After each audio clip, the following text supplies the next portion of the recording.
নেমল ভাই, আপনার এত কানের সমস্যা ছিল, তাই তো?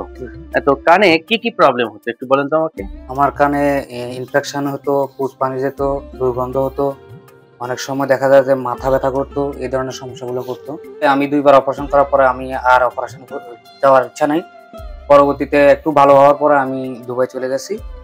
ওখানে কিছুদিন কাজ করার পর আবার সেই সমস্যা, কাজ করতে অসুবিধা হইতেছে। পরবর্তীতে আমি ইউটিউবে আপনার ভিডিও একটা দেখলাম। দেখার পরে কিছু রিভিউ দেখে আমার কাছে ভালো লাগলো। লাগার পরে আমি সিদ্ধান্ত নিলাম আপনার কাছে আসবো, চিকিৎসাটা করব। যেহেতু তার আগে পরপর ২ বার অপারেশন হয়েছে, তৃতীয়বার কিন্তু আমি অপারেশন করেছি। এটি হচ্ছে আপনার অপারেশন করার আগের চিত্র, অর্থাৎ এখানে একটা ছিদ্র আছে, সেই ছিদ্রটি পূর্ণ হয়ে এখন এই যে তার কানের পর্দা সুন্দরভাবে প্রতিস্থাপিত হয়ে গিয়েছে। অনেক ভালো লাগছে। দীর্ঘ ১০ থেকে ১২ বছর খুবই কষ্ট করছি। এটা দুর্গন্ধ যেত, পানি বের হতো, এটার জন্য অনেক সময় লজ্জা লাগতো, কারোর সামনে যেতে অনেক সময় খারাপ লাগতো, কাজ করতে অসুবিধা হতো, অনেক সময় মনে হচ্ছে যেন মাথা ঘুরাচ্ছে, একটা অস্বস্তিকর মনে হতো। আলহামদুলিল্লাহ এখন ভালো আছে।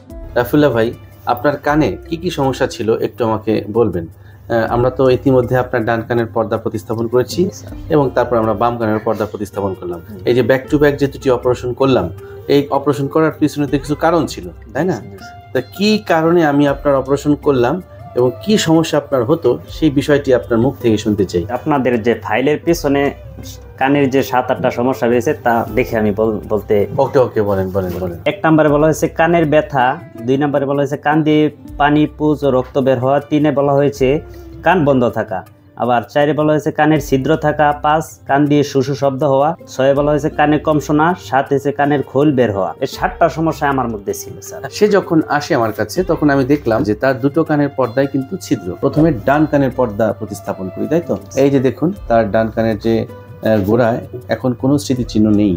এই যে একটি ছিদ্র, সেই ছিদ্র এখন আর নেই, এখানে পূর্ণ হয়ে নতুন একটি পর্দা তৈরি হয়ে গেছে। স্যার আমি এখন আগে যতগুলা সমস্যা ছিল, 7টা সমস্যা ছিল, এখন একটা সমস্যা আমার কানের মধ্যে পাচ্ছি না। সম্পূর্ণভাবে টোটালি আমি এখন সুস্থ। তাহলে কি দাঁড়ালো বিষয়টা, যে যাদের কানের পর্দায় ছিদ্র রয়েছে তারা যদি আসলে ভয় পেয়ে ঘরে বসে থাকেন, চিকিৎসা গ্রহণ না করেন, তাহলে তো দিনে দিনে আপনার অবস্থার অবনতি হতেই থাকবে এবং একটা পর্যায়ে দেখবেন যে আপনি পুরোপুরি কানের শ্রবণ ক্ষমতা হারিয়ে ফেলেছেন এবং সেখান থেকে অনেক ধরনের জটিলতা তৈরি হতে পারে। কখনো ফেসিয়াল নার্ভ পলসি হতে পারে, মাথা ব্যথা হতে পারে, কানের মধ্যে শোষ ভুব শব্দ স্থায়ী রূপ দান করতে পারে।